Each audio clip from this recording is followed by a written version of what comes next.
আজকে রান্নাঘরের গল্পে আপনাদের সবাইকে স্বাগতম।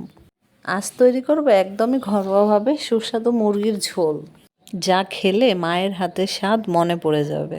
পেঁয়াজের সাথে মশলাগুলো সব ভেজে নিচ্ছি।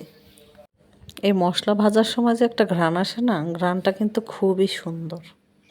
এরপরে এক এক করে সব মশলাগুলো দিয়ে দিচ্ছি, আদা, রসুন, হলুদ, মরিচ, যা কিছু লাগে আর কি।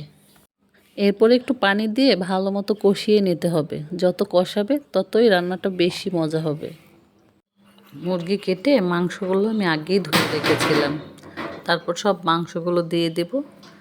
মাংসগুলো দিয়ে যখন নাড়াচাড়া করব না, এই যে হলুদ মরিচে মিশে রঙে রঙে রঙিন হয়ে যাচ্ছে, মনে হচ্ছে যেন কী যে সুন্দর লাগে তখন দেখতে।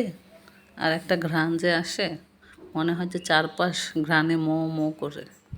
আর এই কষানোর সময় কষানোর আর ঘ্রাণের কম্বিনেশনেই মনে হয় যে অর্ধেক রান্নাটা শেষ হয়ে যায়। এই যে আমি কড়াইটা একটু বদল করে দিচ্ছিলাম, কারণ ওইটাতে আমার নাড়াচাড়া করতে অসুবিধা হচ্ছিল, কষাতে পারতেছিলাম না। তারপরে আবার ঝোল দিয়ে আবার চেঞ্জ করে দিলাম। একটু সময়, ধৈর্য আর ভালোবাসা দিয়ে রান্না করলে রান্নাও যেন তার সেরাটা দেয়। তারপরে জিরে গুঁড়ো দিয়ে নামিয়ে নিলাম।